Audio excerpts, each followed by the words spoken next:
Assalamualaikum warahmatullahi wabarakatuh. Nama saya Muhammad Azhar Nurshadi, belajar daripada Open University Malaysia Kawasan Kota Kinabalu. Saya akan mulakan program ini dengan memperkenalkan diri.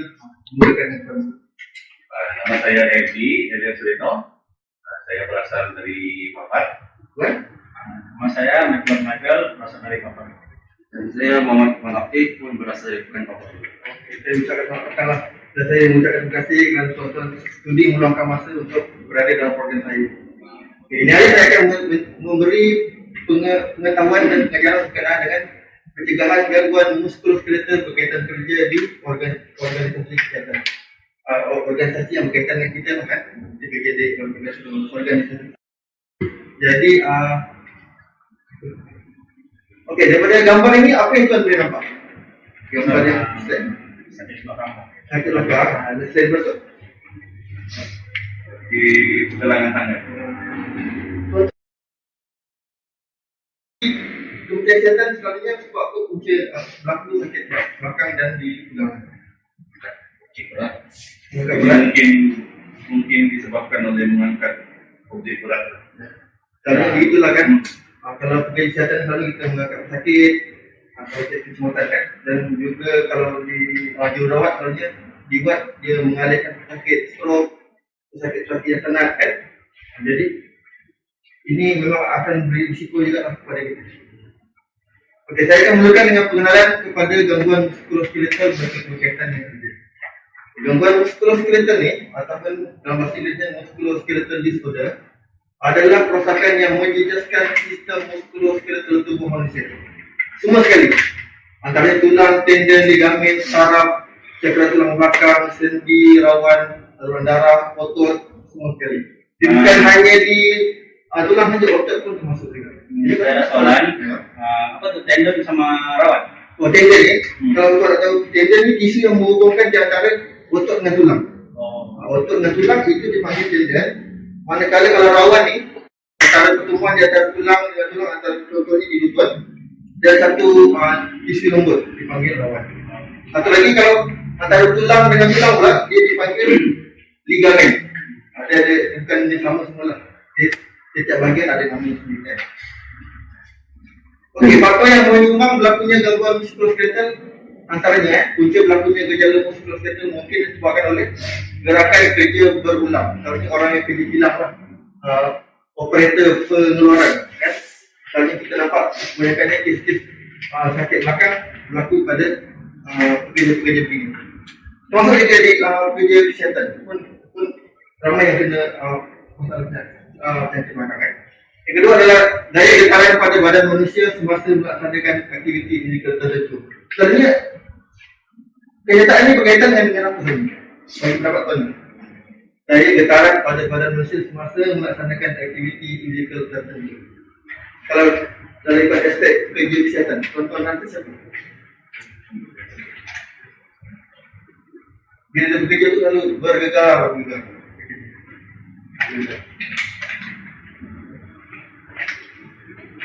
Pemandu ambulans, kan? Dia selalu yang pemandu ambulans dan pemandu kenderaan yang bergerak di sini kan. Jadi itu orang yang bekerja sebagai pemandu kebanyakannya mempunyai masalah sakit belakang. Kalau cara duduknya tidak betul, nanti saya akan tunjukkan caranya. Dan ketiga adalah kecederaan yang terdahulu. Maknanya dia dahulu dia pernah kemalangan atau jatuh kan, dan masalah tulang belakang. Jadi bila dia bekerja pada masa hadapan, bila dia sudah berumur, jadi baru nampak dia punya kesan. Yang keempat, keadaan fizikal, maksudnya macam contoh orang yang kurang upaya, contohnya. Macam contoh, orang ni ada kecacatan kaki, tapi dia buat kerja sama macam orang yang normal. Ya, dia punya beban kerjanya sama. Jadi bila benda tu berterusan, akan memberi kesan pada orang yang kurang upaya pula. Dan yang kelima, keturunan. Yang keenam, kehamilan. Yang ketujuh, gaya hidup. Gaya hidup contohnya merokok, kerap minum alkohol, itu antaranya. Yang ke-8 adalah pemakanan yang tidak seimbang. Contohnya dia kurang mengambil makanan yang mempunyai kalsium seperti susu kan. Dan yang seterusnya, keadaan Keadaan kerja yang menyumbang berlakunya gangguan muskuloskeletal. Yang pertama kali daripada aspek individu lah. Individu ni contohnya struktur demografi. Ada faktor genetik, kan? Yang kedua ciri-ciri antropometrik. Faktor individu pun ada kaitan juga, kan? Jadi simptom kalau contoh dia ada masalah tendon strain, tapi dia masih lagi buat kerja. Jadi kadang tu akan menjadi sebagai stroke, penyakit. Lepas tu keletihan, kan kalau orang yang terletih itu masih lagi contohnya orang yang bersukan, kan? Kalau orang yang terletih kita orang itu kan kita akan badankan sikit, kan? Betul. Dan yang seterusnya ketidakselesaan, kekerapan gejala dan sejarah perubatan peribadi. Ada apa soalan? Ya? Tuan, boleh terangkan sikit ciri-ciri antropometrik? Oh, ciri-ciri antropometrik kan contohnya orang tu BMI dia obesity 50 contohnya, kan? Okey, berat badan dia tutup berat badan sakit tu 120 kilo contohnya. Dan satu orang lagi kawan dia beratnya 70 kilo. Dia buat kerja yang sama, operator pengeluaran dia kilang. Jadi sebenarnya orang yang badan berat tu kan kerja berdiri, kan? Jadi lebih memberi kesan pada orang yang obesity itu berbanding dengan orang yang BMI. Contoh saja lah, contohnya saja. Yang kedua pula, kadang kerja yang menyumbang berlakunya gangguan muskuloskeletal, tempat kerja pun menyumbang juga. Yang pertama sekali adalah persekitar kerja fizikal, antaranya adalah peralatan penanti yang digunakan. Contohnya tengok operasi sekarang kebanyakan yang terjadi, kebanyakannya dia mengutamakan ergonomik. Tapi barang-barang yang lama sebenarnya dia kurang sikit. Jadi bila sebuah syarikat ataupun contoh di Kementerian Kesihatan masih menggunakan peralatan yang lama dan tidak mengutamakan ergonomik, ia akan memberi kesan pada pekerjanya lah. Dan yang kedua, kerja yang dijalankan ini pun ada kaitan juga.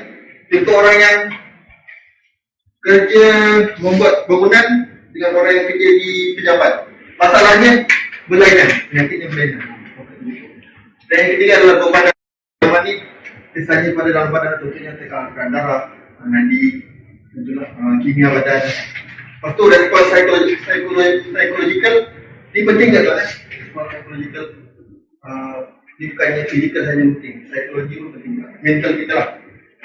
Yang kelima adalah tempoh kerja. Orang yang kerja di suatu tempat 5 tahun dengan orang yang kerja 1 tahun, kita boleh nampak perbezaannya. Maksudnya begitu. Persekitaran kerja psikososial, yang pertama sekali beban luaran, maksudnya dia punya penggunaan tenaga badan lah, dia tulang begitu. Faktor organisasi yang tidak terancang, ternyata akan menyebabkan dia punya pekerjanya lebih bermasalah daripada segi kesihatan. Contohnya macam contohnya ada kilang A dan kilang B. Kilang A ni dia tidak ada membuat asal yang kesihatan untuk pekerja-pekerja dia. Contohnya baru-baru ni COVID-19 kan. Kilang A ni dia tidak mengutamakan keselamatan pekerja. Jadi pekerjanya dibiarkan saja, tu ada yang pakai mask, ada yang tidak pakai mask. Berbanding dengan kilang satu lagi, pekerja ni diwajibkan memakai mask. Jadi nampak perbezaan. Kilang yang tidak mengutamakan keselamatan tu, dia punya produktiviti turun. Sebabkan ramai penyakit yang ramai pekerja ni yang terkena penyakit, kan? Jadi sebenarnya adalah sokongan sosial, bukan sahaja kawan-kawan, maksudnya keluarga kita lah, isteri, anak, ibu bapa. Dan yang keempat adalah profil psikologikal. Kemudian mereka bentuk sesi kerja. Ini selalunya berkaitan dengan orang yang kerja kilang lah, kerja di operator pengeluaran, kan? Kemudian adalah jenis-jenis gangguan muskuloskeletal yang kerap berlaku. Yang pertama kali adalah tendonitis. Yang macam saya beritahu tadi, kan, tendon sambungan di antara tisu yang menyambung di antara otot dengan tulang, kan. Tapi ini selalunya berlaku di pergelangan tangan. Tendonitis ini yang gangguan muskuloskeletal yang selalu berlaku pada pekerja kesihatan lah. Kan kita banyak cocok, kita ambil darah, kan, banyak menggunakan jarum semua. Tendonitis tendon membantu melekatkan otot tulang untuk membolehkan pergerakan sendi. Tendonitis adalah masalah tangan yang paling biasa yang berlaku apabila tendon yang menyambungkan jari ke otot di lengan bawah mengalami keradangan. Jadi sakit di dalam tangan. Dan yang kedua, masalah yang kedua adalah tendinosynovitis. Ini sarung synovial, iaitu air yang mengelilingi dan melindungi tendon membengkak. Jadinya sebenarnya salah satunya kapal tunnel syndrome lah.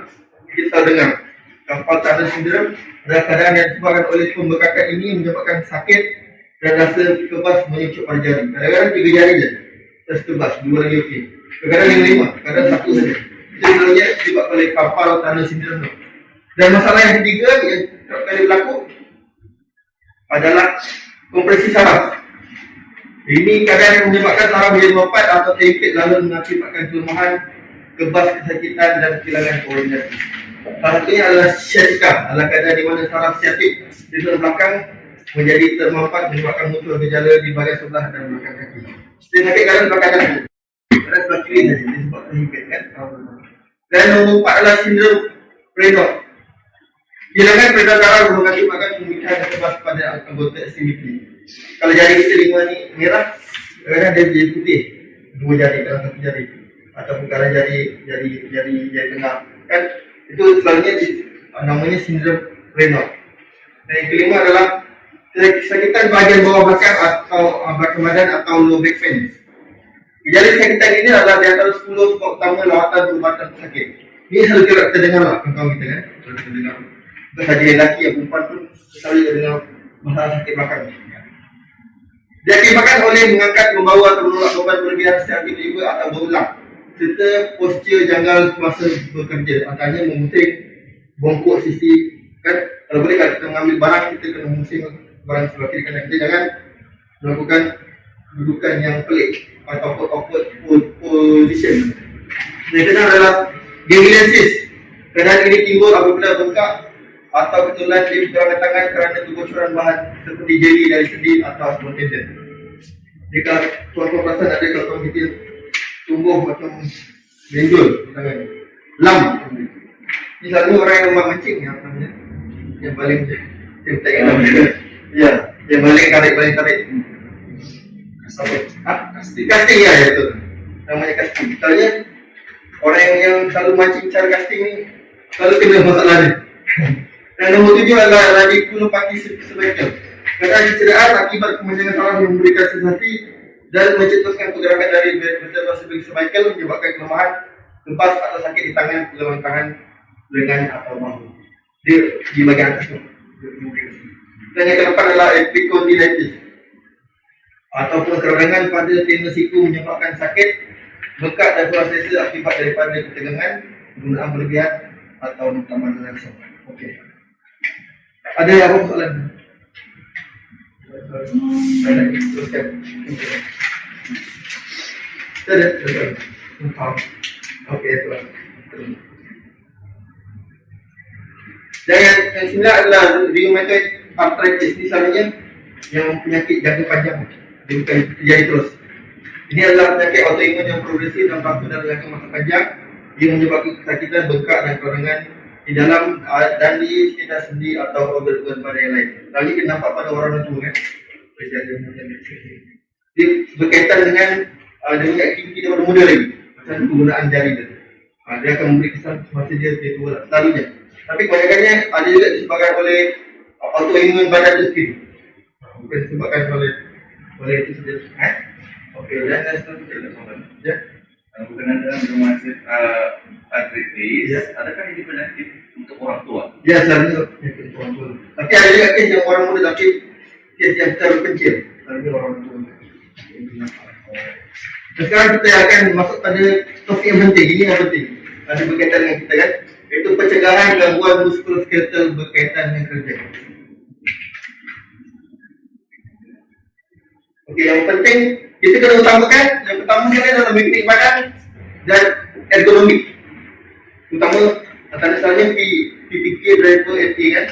Kalau kita mengangkat Nesmond mengangkat beban berat di watt kalau mengangkat FA driver pemandu PPK selalunya mengangkat sakit kan di lokasi kecemasan. Jadi kita kena praktiskan ni mekanik badan dan ergonomik. Mekanik badan itu adalah aplikasi kinesiologi yang digunakan untuk gerakan badan yang betul dalam aktiviti harian, pencegahan dan pengetahuan masalah yang berkaitan dengan fungsi badan, daya tahan dan peningkatan koordinasi. Nanti saya terangkan. Saya tunjukkan apa itu maksud dia mekanik badan. Dan yang kedua adalah ergonomik. sains untuk menyesuaikan keadaan tempat kerja dan pembinaan pekerjaan dengan keupayaan manusia yang bekerja. Bukan diri kita je, termasuk kita punya persekitaran. Pertama sekali adalah teknik badan, iaitu postur badan yang baik. Postur ditarikkan sebagai kedudukan badan pada satu masa yang dipengaruhi oleh setiap sendi badan. Postur yang baik adalah penjajaran bahagian badan yang betul, disokong oleh jumlah tegangan otot yang betul melawan graviti. Postur yang baik dipengaruhi oleh pusat graviti badan. Pusat graviti badan adalah titik keseimbangan atau titik di mana badan berada dalam keadaan seimbang tanpa kecenderungan untuk berputar atau jatuh. Maksud apa maksudnya? Kita tengok gambar ni tuan-tuan faham kan? Kerja yang pertama adalah pusat graviti badan, dia akan berubah-ubah. Bila tangannya di sisi, pusat gravitinya adalah di bahagian tengah. Bila dia angkat tangan ke atas, dia akan naik sikit. Dan bila orang tu membungkuk, kita nampak pusat gravitinya akan berubah. Soalnya kita nampak, macam kita nampak mudah sekali. Contohnya kalau orang banyak bukit, macam ni. Orang yang berjalan di jalan yang condong. Kita tengok, selalunya orang jalan condong kita kan mongkok sikit kan, untuk kita, supaya kita jalan ke stabil lah, kalau tak kita jatuh, kalau kita ikut kan. Kalau kita tengok gambar yang ketiga dulu. Kalau kita tengok gambar yang ketiga tadi, itu perubahan pusat graviti badan mengikut posisi. Kalau normal, tengah dia akan ditengahkan, tapi bila dia mengikut ke kanan, dia akan bergerak ke kanan sikit. Dia akan pusat graviti dengan badan, dengan pusat graviti pergerakan badan kita punya pergerakan badan. Dan postur yang baik yang tengah tu, kalau berdiri tegak, nanti dia sampai sana. Okey, next. Ini teknik badan yang baik. Yang pertama sebab duduk dengan punggung lurus dan letakkan sokongan tambahan di belakang punggung bawah. Bangun dan tukar posisi dengan kaki duduk untuk jangka masa lama. Lepas tu mesti kita lakukan regangan leher dan bahu supaya kita tak rasa penat. Dan keempat, larangkan komputer supaya bahagian atas monitor berada pada pangkat yang sama dengan mata. Dan kelima, gunakan set audio kepala jika kerap menggunakan telefon. Ini untuk pekerja untuk kerani gitu kan, untuk di bahagian kaunter pertanyaan. Yang kedua, semasa berdiri pastikan kaki rata di atas lantai dengan jarak kira-kira 30 cm, 12 inci. Jangan kunci lutut semasa berdiri, maksudnya yang kasih keras, mesti kena lembut sikit je. Lepas tu yang ketiga adalah pastikan bahu ke bawah, dada keluar dan belakang lurus. Lepas tu yang ketiga, ini yang paling penting kali, mengangkat objek. Yang pertama adalah kaki harus dipisahkan dengan sebelah kaki berada sedikit ke hadapan kaki yang lain. Yang kedua, pastikan belakang badan lurus. Yang ketiga, bengkokkan pinggul dan lutut bukan di bahagian pinggang nanti saya tunjukkan. Dan yang keempat, angkat objek menggunakan otot lengan dan kaki. Dan kelima, pegang objek rapat dengan badan pada paras pinggang. Dan yang keenam, gunakan proses yang sama jika perlu menolak atau menarik sesuatu yang berat. Ini gambarnya. Okey, yang seterusnya. Okey, ni semasa dulu kalau kita tengok tu bahu dalam keadaan relaksasi. Yang kedua, sokongan ada sokongan belakang, sokongan tangan postur dalam keadaan horizontal dan kaki rata di atas lantai. Tuan boleh. Sekejap.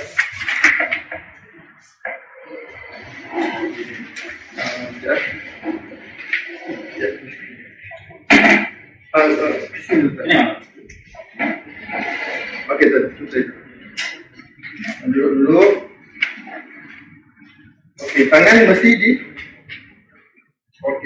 tempat yang tengah Dan kalau boleh kita lebih tegak, kepala dengan tegak, dan kita nyembak paha adalah dalam keadaan horizontal dan kaki dalam keadaan tegak.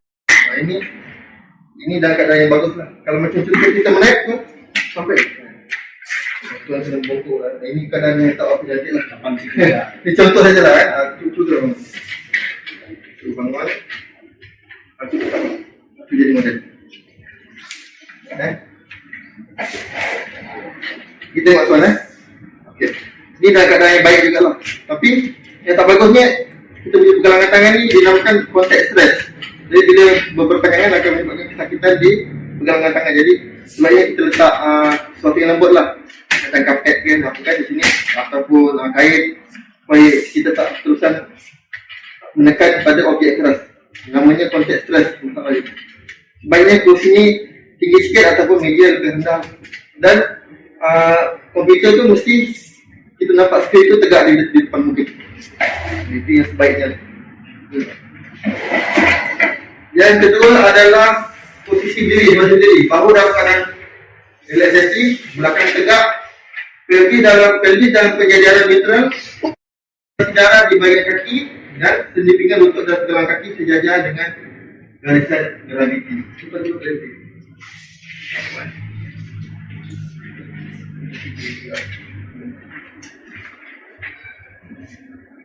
Lutut yang keras, Okey.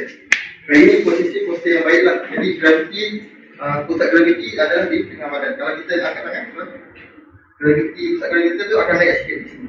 Contohnya ini untuk di yang bagus. Dan yang ketiga adalah mengangkat barang. Kalau nampak kita selalu mengangkat yang di bawah tu. Kita selalu membongkokkan kita pinggang. Ini yang bila kita kan memang senang cara angkat begitu, tapi dia akan menyebabkan minyak masa panjang, ada minyak pulang belakang. Supaya kita angkat yang cara yang di bahagian atas. Nanti kita akan buat satu demonstrasi. Okey, sebelumnya. Dan ada aktiviti kali tu pada gambar tu kan. Baring tu mesti ada bantal yang menahan kita punya di bawah lutut kita dengan di belakang pinggang. Kalau kita baring mengarah ke atas, kalau kita baring menyarap, ada satu bantal yang menahan di bahagian perut, bahagian pinggang. Dan bila baring mengiring, mesti ada bantal di sebelah perut kita dan di bawah leher. Dan sekiranya agak duduk pun itu contoh yang duduk yang bagus dan duduk yang tidak bagus. Kita jangan duduk membongkok kepala, tak bagus. Lepas tu memakai kasut, kita kena angkat kaki, jangan kita bongkok.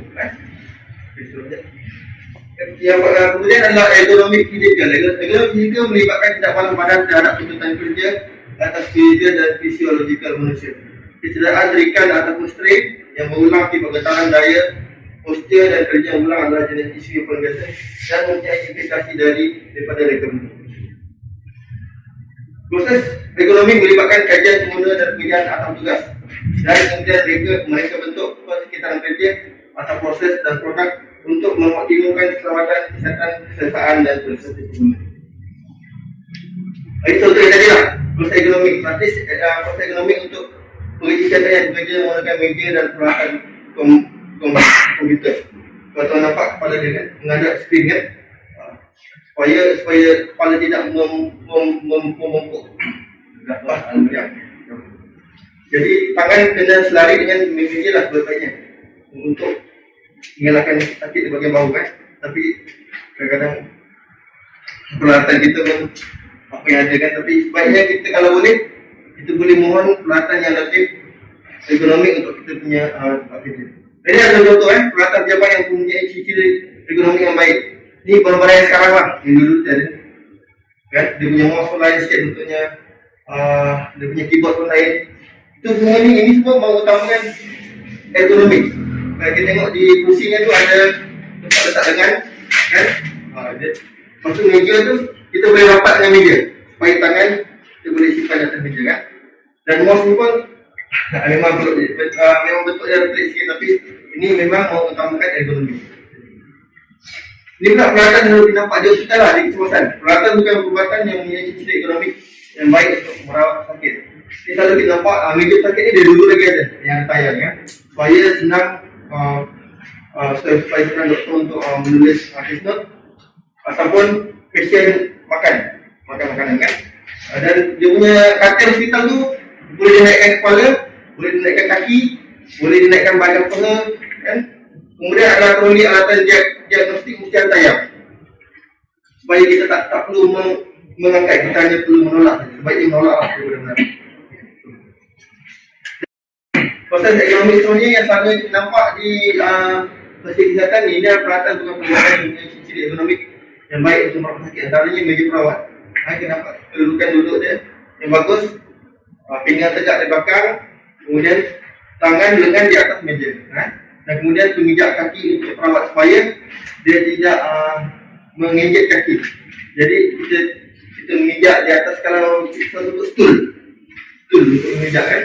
Jadi kalau kita mau buat prosedur dan perawat tu badannya rendah, sebaiknya dia menggunakan stool lah. Oke, sekarang kita akan mulakan dengan sesi amali. Kita mulakan dengan yang duduk dulu tadi. Tuan sudah kan? Tuan, cuba try duduk. Duduk. Bagus pakai kursi ni. Ini kursi contoh yang bagus. Pada dia penanam. Kita bayangkan tiada meja di sini. Bayangkan meja.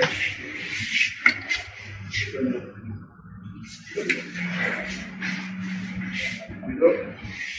Okey, kaki mesti rata di lantai. Okey, tangan di atas tenang dengan dan okey, ini adalah contoh yang bagus lah. Contoh duduk yang bagus.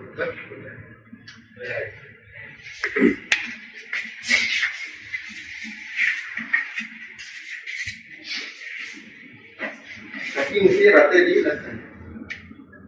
Tangan dengan okey. Bahu mesti relax. Cuba tuan bayangkan, okey. Cuba tuan bahu. Cuba tuan duduk. Mana tuan menaik. Tuan bayangkan tuan menaik.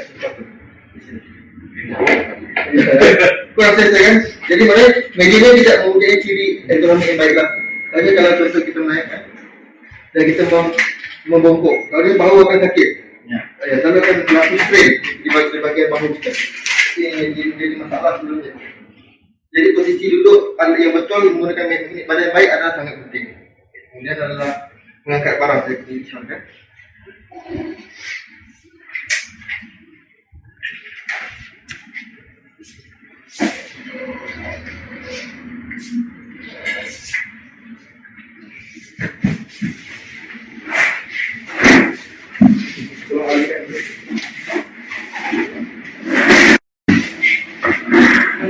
Cara untuk mengangkat barang yang betul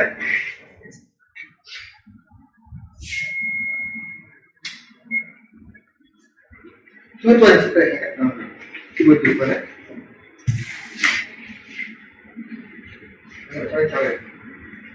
cara biasa. Nanti cuba cara ini cara yang biasa kita buat, tapi cara ni adalah cara yang sama. Sebab dia akan menyebabkan kita inginkan akan rasa sakit. Terutama kita buat kerja yang sama mengulang dan jangka masa panjang akan memberi masalah kepada bagian tulang belakang. Cara yang betul adalah kita mesti bagi jarak pada kaki kita dan kita mesti mengangkat begini ke atas dan dapat ke pinggang. Kalau begini barang yang ringan pun menjadi berat. Jadi kita kena dapat barang. Menurunkan barang ni begitu juga. Seperti dalam keadaan begini. Tegak. Begini. Betul. Memang kaki akan padat sikit lah. Dia memang menggunakan kekuatan kaki. Dia tidak menggunakan kekuatan pinggang. Dalam menit. Ya. Dan mesti rapat ke pinggang. Rapat ke pinggang. Barangnya ada. Baik. Ya. Drone pun meletak barang pun begitu juga. Ya.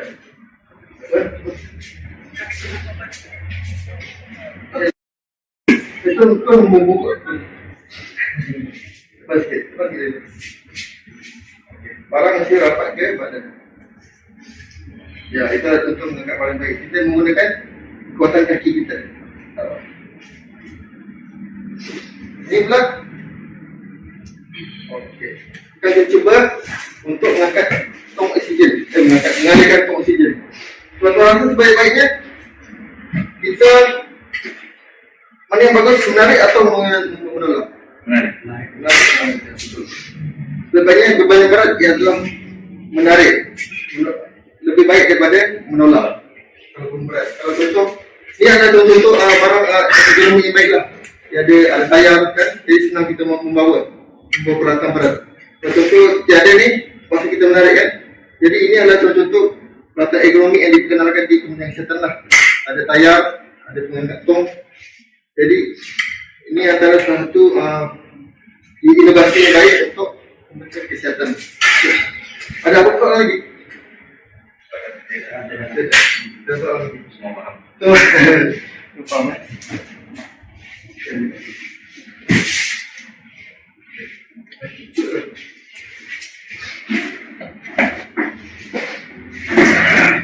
Saya harap tuan-tuan dan perempuan ni, dia bahagia dapat ini yang saya coba sampaikan. Kalau ada persoalan di masa depan, tuan-tuan boleh menyimpulkan saya. Kerana kita bekerja satu tempat kan, saya ucapkan terima kasih kerana bersama.